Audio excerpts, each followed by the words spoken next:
In three, two, one. Hello, everybody. It's D back at it again. Project Airwaves, and I got another session for you. Man, woman, and everything, everyone in between. What in the hell? Without spending too much time jumping off into the topic, because I'm feeling all types of emotions. I just want to give you some backstory. We're going to be talking about, or I'm going to be talking about, the situation that happened over in Forney, Texas with the Nash family and the whole whip shooty bang bang fiasco. Just give you a little backstory. I dealt with racism in my past. I would say, from, I don't know, 5 up until like 25, 30-ish. I've been dealing with racism, and I mean this in a way of like not blatant racism, not like KKK stuff, more like, what do they call it? That it's like when people are being racist, but they don't know they're being racist. And then there's the other side where people are intentionally racist because they think, in my mind, I see it as they think so lowly of me that resorting to racism would be like a button for me to kind of set me off. And so it's really nuts. But let me go ahead and just give you the story. I'm going to go through it real quick. I'm sure you've already seen most of it. If not, look into it. There's news outlets all over the place, as well as videos out there that you can watch to actually see the whole event. But just a quick rundown. A 9-year-old Caucasian boy decided to go to the Nash family's house with a whip and decide to start hitting on their door to get the attention. Now, the Nash family are African American, black, people of color, however you want to phrase it. They're black. This little white boy, decided that he wanted that day to get a whip, go to this family's house and start whacking on the door, threatening this family's young African American daughter. Now, the story that has come out since the situation went down was this little Caucasian boy and this little African American girl. They go to the same school. They've been having issues back and forth, what have you. And I guess that day was that little boy's breaking point, I guess. So, he's hitting the door. The mother of the residence answers the door. Of course, she has some very strong words for the child. He immediately kind of stops his attack on the door at that point. And allegedly, prior to or after leaving the door, the boy left whip marks on this family's vehicle. Now, shortly thereafter, because the whole situation was recorded on the doorbell, the Ring doorbell or whatever it is, the little Ring camera that people have on their front door. So the father of the residence gets the footage. They obviously have had interactions before, because it appears as though they already knew where this little boy lived. That's not gunshots. That's a motorcycle. If you heard that, don't know. But apparently they knew where this little boy lived because they went straight to his residence. The father, the Nash family father, spoke to, or the boy's father's name is Brian Brunson. They went to the Brunson family residence, where it was a father-to-father conversation. And I can almost tell you the mindset that the Nash father had at the time. It was, even if they had previous interactions, he still did his best to be respectful. You hear him saying, your son was just at my house. Yes, he's a little heated, but he's like, we have the footage. Let me show it to you. I want to talk to you about this. Let's go ahead and squash this. But apparently, Brian Brunson, just probably one of the stupidest people on earth at this time, just considering the social and political environment, decided that even though the Nash family father did not have a gun, it didn't appear that he had any weapons on him in any way, shape or form. He literally wanted to go there as defenseless and as non-aggressive as possible. Brian Brunson decides he's going to pull out his gun, because even though he's standing in his house and the father of the Nash family is not making any advances to try and get into his house, put hands on him, cause him or his family any physical harm his property, damage property, the Nash father is not doing anything like that. He's strictly talking to the father. Brian Brunson decides he wants to get his gun out and escalate the situation. So, of course, Nash father backs up. Stuff just got really heated. Brian's daughter comes to the door. I guess Brian put the gun down. I don't know if he was doing it as like a show of force or whatever. He put it on the ground. They had some words, and then when he went to pick up the gun, or sometime after he put the gun down where he went to retrieve the gun went off. Thankfully, nobody was shot or harmed. However, the gun and the direction it was facing at the time that the round was discharged was in the direction of Brian's daughter. So he almost shot his own daughter trying to pose as I don't know, as though he was in control of the situation by pulling out a firearm, and then unfortunately it discharged. Thankfully nobody was hurt, but it's just like, what are we doing? What are we doing? You know what I mean? Like, what are you, first of all, what was put in your head as a child? I'm not even going to call you mister, because that would be respectful. Brian, what was put in your head as a child, and then what did you put in your children's heads to the point where your son thought it was a good idea to take a whip and go to a black family's house and start beating on their door? Me and my girl were talking about this, and actually me and a few other people were talking about this, and I posed the hypothetical situation. What if that little girl had come outside? What if she had answered the door? Would the little boy have proceeded to whip her? And if he did, how violent would that have gotten before somebody would have gotten involved? It's one of those things of, I've mentioned this in previous episodes, racism is not dead. Unfortunately, it's not going anywhere, and people are just getting really good at hiding it. And it's not just white people. I really don't want this to be a white on black thing. It's just racism in the broadest definition of the word I can think of, which is one person of one nationality assaulting another person of another nationality, white versus black, Asian versus black, Asian versus white, Middle Eastern, whatever culture or race you want to throw in there. Racism is racism. In this situation, it was a white on black offense. And so it's just, the reason I'm so worked up about this, and I felt the need to make a session about this, is because, like I said, I've dealt with racism pretty much, from my toddler years on up, pretty much as soon as I could understand English. Growing up in the 90s, black family, I was born in 1988, strong black family, single mother household, 2 boys. Mainly when we weren't with my mom, we were with my grandfather and my grandmother at their house, just being useful. And so growing up, as a younger child, I see my family, my people, I'm seeing other African Americans interact, and I'm, kind of, as a child, you kind of watch things and you pick up on things and you hear things and you say things and things are corrected. And that just helps kind of mold your overall view of the world as to how you're going to kind of proceed forward in life. And so as a child, I dealt with racism because I did something really stupid. This was when, I guess you could say, this incident was the incident where the racism kind of was just so in your face, you couldn't ignore it. So, growing up, like I said, started about five to, I want to say 13-ish. It was always just kind of that low key racism. They would, maybe throw out the N-word under their breath, or, look at you sideways because you were in the store and you were touching stuff, but you weren't buying anything yet. If you dressed a certain way, if you talked a certain way, if you stared at people a certain way, they kind of just got fidgety around you. And it wasn't me specifically, it was, friends and family of mine when we would go out. And so I really didn't deal with my, I guess you say, one-on-one racism, like where it was to my face, up until I was 13. Did something really stupid. I was trying to impress my girlfriends at the time. And I took a weapon to the bus stop. The weapon was taken from me, used on me. I fled the scene. Cops were called, and I got arrested as a 12, 13-year-old boy, went to juvie and all that stuff. The thing with that was, when you break it down and you really look at the situation, I'm going to raise my hand. That was the stupidest move I ever fucking did. So let's not glance over what I did. It was a stupid fucking move. However, the way it was dealt with was very, very interesting to me.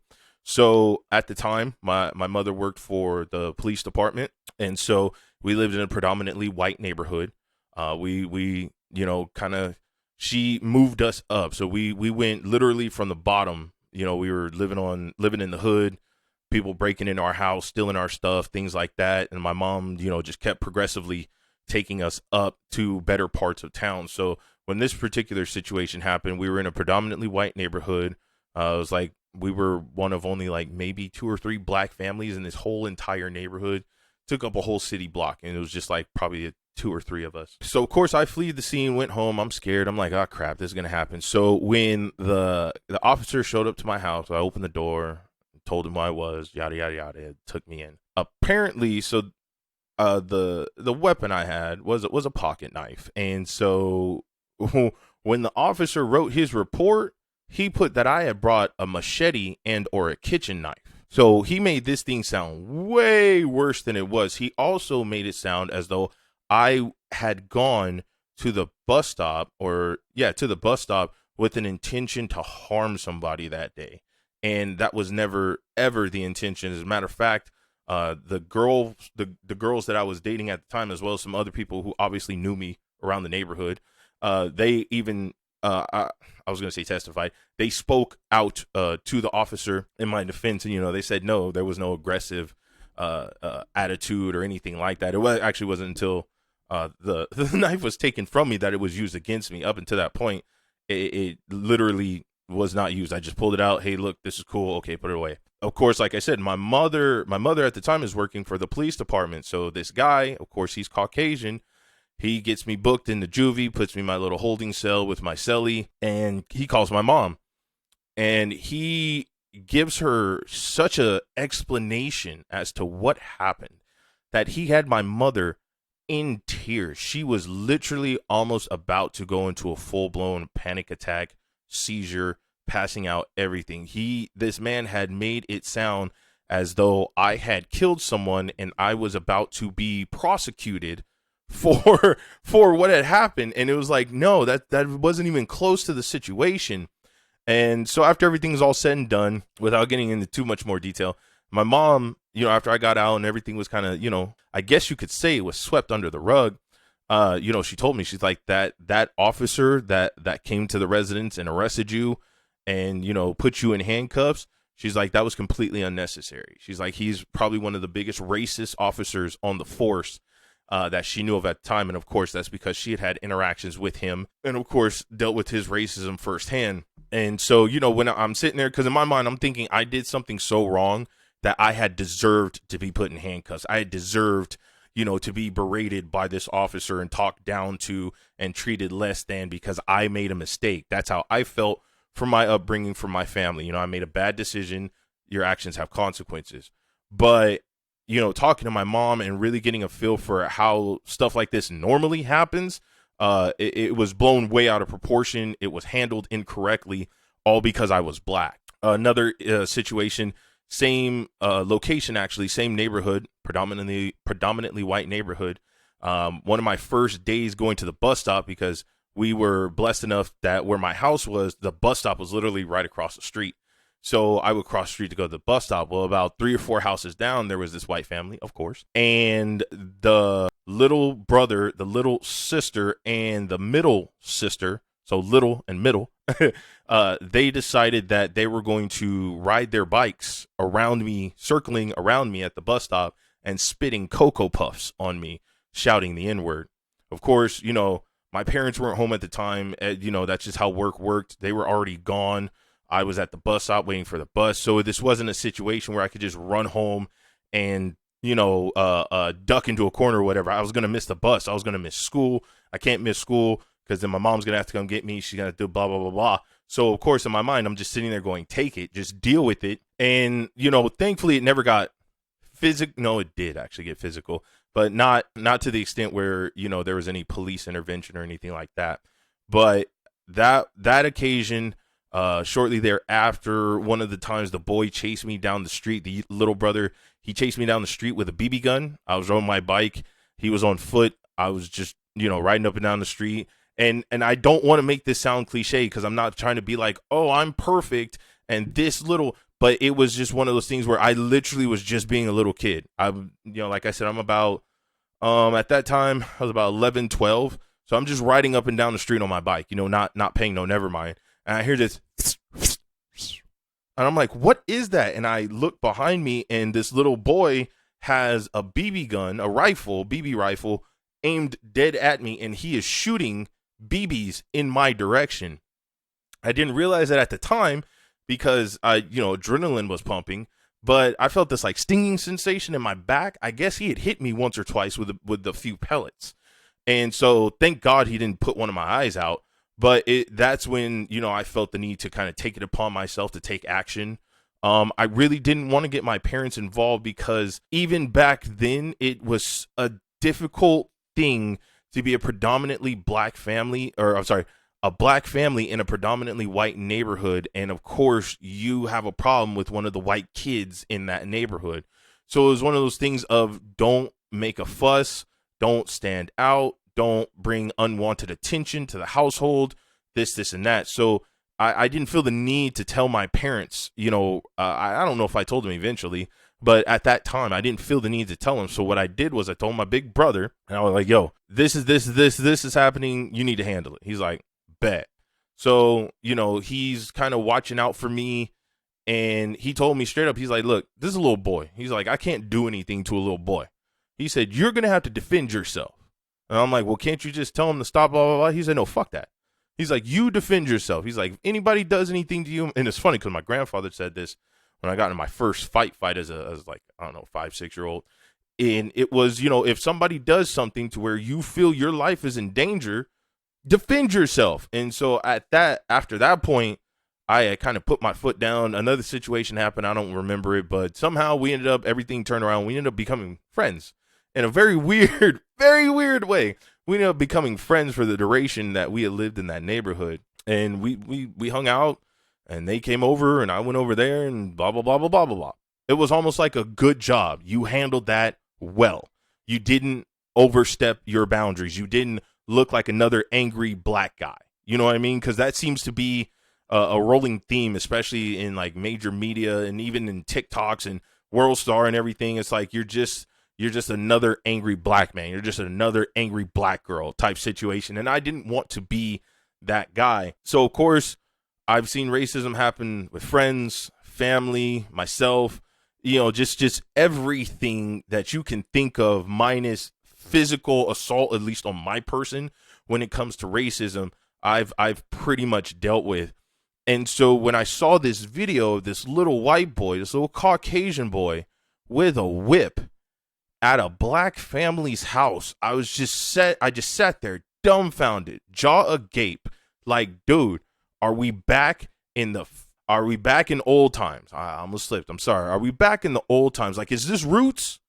Like, seriously, where's LeVar Burton? Where's I almost said Samuel Jackson. Where's LeVar Burton? Where's Mr. Simpson? You know what I mean? Like, what are we doing here? Do I need to put my shackles on? Am I like, what is this? Why do you have a whip in your house, my dude? I don't care if it's for fun. I don't care if it was for a Halloween costume. I don't care what the shit it was for. The fact that your son decided that of all the objects, of all the weapons, of all the things I'm going to grab to address this issue, to bring this issue to a close, to find some resolution, I'm going to grab a whip. You are racist. Your family is racist. That is the most racist thing you could do in any situation involving a Caucasian person and an African American person. Why do you have a whip? Why does your son think it's a good idea? No, fuck that. Why does your son have the audacity? Why does your son have the privilege that he can decide that I'm going to go to these people's house and I'm going to hit their door with this whip? So I want this little girl to come out so I can hit her with this whip. That's fucking insane to me, man. That is mind blowing. If I was an emotional person, I would be crying right now. That is insane. Not only that, when the dad, the Nash family father tried to address Brian, this stupid motherfucker pulled out a gun. Wait a minute. A gun? You felt your life or your family's life or your property was in danger, so you brought out a firearm. How? Where were you in danger? Show me. We have video. We seen the footage. Show me where you felt you, your family, or your properties, lives or something was in danger that you had to bring out a firearm. Not only that, you're so stupid and bad at handling a gun, your dumbass put it down and almost shot your daughter. Bro, come on. Like, what are we doing here, folks? What are we really doing here? You know what I mean? Like, the shit just gets under my skin.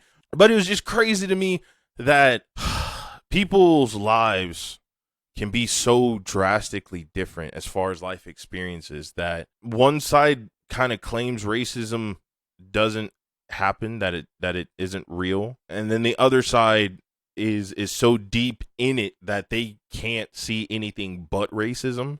All the rest of us, of course, are caught in the middle because we know it's those of us of color, and you know what? I'll even lump in the Caucasians because I'm sure they've seen some shit too. It's just like, yo, have we not advanced enough as a society, as a culture, to stop looking at skin tone? Like, are we that dumb? You know what I mean? And it's kind of goes back to what I said in one of the previous episodes. Like, we're not the smartest species on Earth.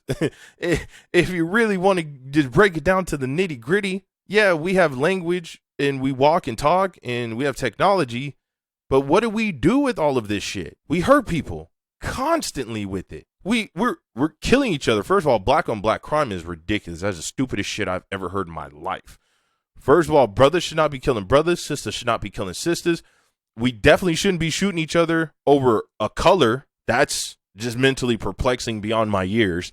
We're still killing each other over the color of clothing we wear. And then on top of that, we got to deal with Caucasian people in some cases, more cases than not, wanting to kill us. You know what I mean? Because that just happened recently with the young black man who was jogging down the road, decided to cut through some type of residential construction area, and these white people decided to chase him down in their truck and kill him to protect the community. What the fuck? Like, I'm so sorry to use strong language, but what the absolute everlasting living fuck? I thought we were better than this, man. I thought we were really going to achieve some really good shit right now. You know what I mean? We just came out of COVID. Everybody's happy to get out of the house. Everybody's happy to get these masks off. The cost of living just went up. Gas is through the roof. We're dealing with Ukraine and Iraq. We're dealing with Johnny Depp and Amber Heard. We're dealing with Will Smith and Chris Rock and Will Smith and Jada Pinkett and just all this Harvey Weinstein and Epstein and all these shits. And yo dumbass son decides that he wants to literally be the most racist person he can think of and take a whip to a young black girl's house. Oh, I can't say I'm overthinking this because it's real. It's legitimate. You don't have to be black to experience racism. You know what I mean? If you're, like I said, if you're old enough to comprehend language and your family taught you a thing or two, you don't really have to be that old to experience racism. And I don't know. I don't know. I mean, I've experienced it at work multiple times. I've experienced it on my day-to-day. I got a 6-year-old. I'm going to have to teach him about it. Tell him about my experiences. His mom's done been through some stuff. My mom, my dad, my brother, my sister-in-law, they've been through some stuff. You know what I mean? It's a generational curse. And it takes me back to why I'm so religious and why at least my faith, Christianity makes so much sense. Because, if you want to get spiritual about it, because if you can't fix something physically, that means it must be spiritual. And this is not getting fixed. You can see it's a generational curse. They just keep passing it down to make sure the situation never gets resolved. And of course, social media and big media, the news and stuff, they don't really help that either with all their hyper focusing and buzzword vomit that they play when it comes to those situations. So I hope, I believe that one day we will get past this, but at the same time, that's me living in a hypothetical world, kind of not shifting gears, kind of changing directions ever so slightly. When I say this is a spiritual thing, if you're not in a religion, you know what I mean? If you're not a believer, you don't have to be a Christian for this part. But if you're not a believer, if you're not a spiritual person, you can go ahead and check out at this point. Thank you so much for listening. Love you. Head in the clouds, feet in the ground, all that fun stuff. When it comes to racism, it's sin. That's what it boils down to. Like, I literally believe that people cannot help but to become racist, because no one's born racist. We're born clean slates. You're not good, you're not bad. You're a clean slate. You know what I mean? What's put into you develops your overall character.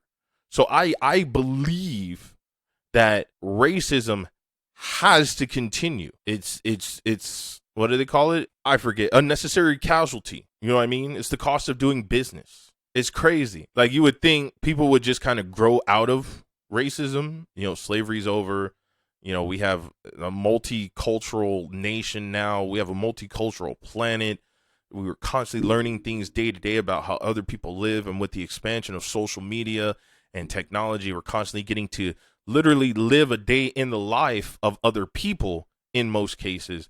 And you still think that because of the color of my skin, I'm below you. I'm not worth anything. I'm an item to be owned. I'm a pet to be kept. You know what I mean? I'm just a thing.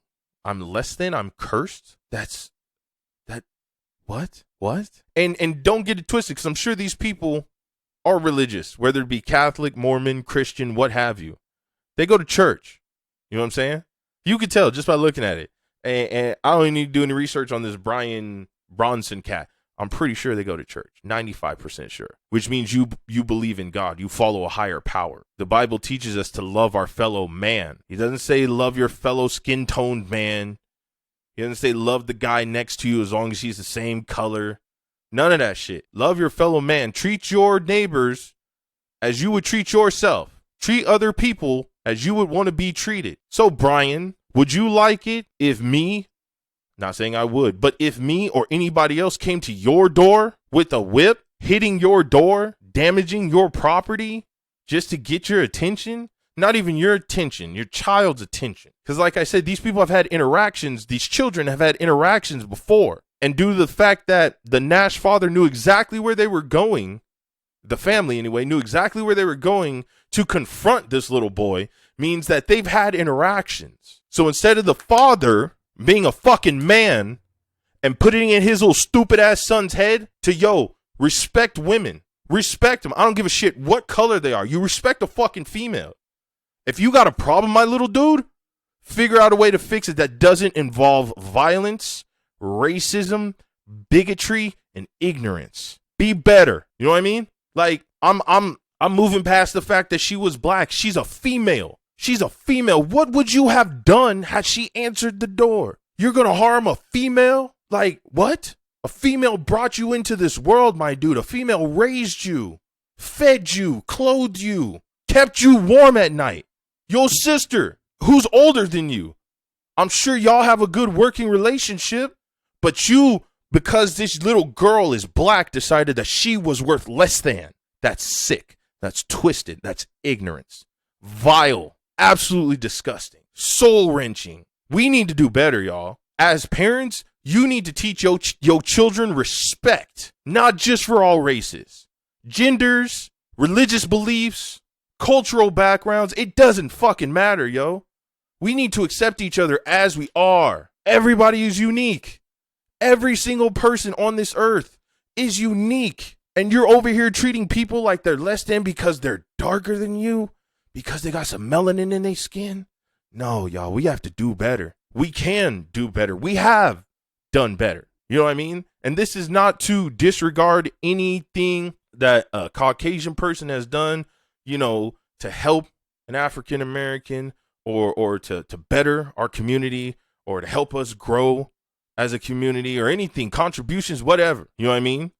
I'm not saying all white people are racist towards black people. I'm not saying everybody is racist in general, but I believe that because racism is a sin, that it will continue to perpetuate and repopulate throughout the generations because we just can't get rid of it, unfortunately. And that's just what it boils down to. So as angry as this makes me, because I mean, don't get it twisted. Everything else beforehand has definitely gotten under my skin, but I try to keep my mouth shut because I don't want to damage the brand, but B, I don't want to sound like just an angry black man. You know what I mean?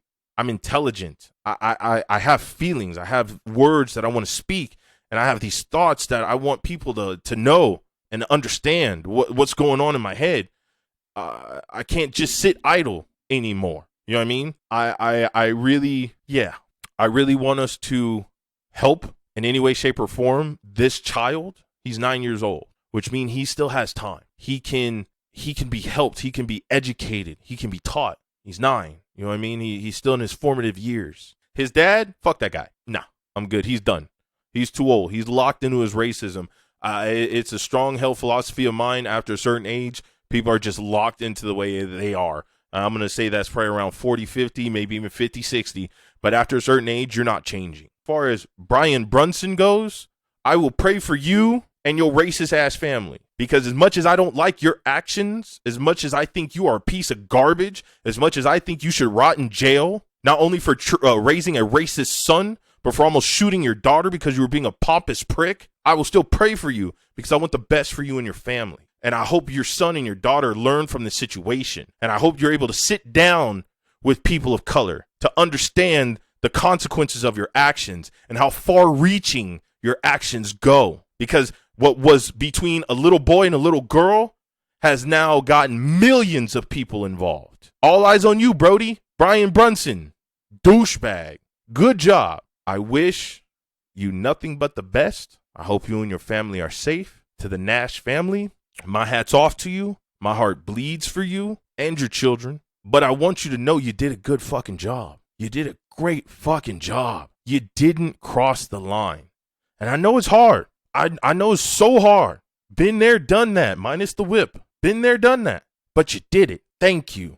Because you've shown the world that we are better than what they think we are. We are better than what we used to be. If that wasn't already good enough, we're better now. Your stupid words, your stupid actions, your racism is not going to bring us down to your level. Good fucking job. Thank you. Little Brunson, if you're listening to this, bro, you need some black friends. You need to squash that beef with that little girl. You need to learn some respect and call it a day. Keep it pushing, pimping. But that's just me. Maybe I'm overthinking it.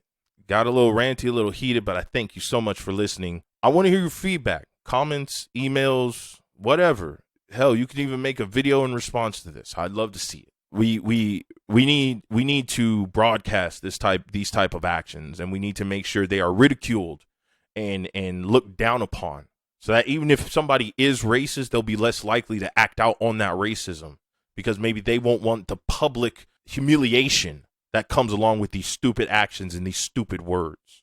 So go ahead, please share this. I know there's a little bit of cursing in it, but even if it's for a younger person, preferably, in their teenage years, this is something they need to hear. You know what I mean? I'm just one black voice in a chorus of many. So thank you so much for listening. If you haven't already, check us out on our social media, Patreon, Facebook, Instagram. Check us out on Anchor and YouTube. Please like, share, subscribe, leave a comment, ring the bell. I'm D, Project Airwaves. Keep your head in the clouds and your feet on the ground and ever pushing forward. Oh, we got to do better, y'all.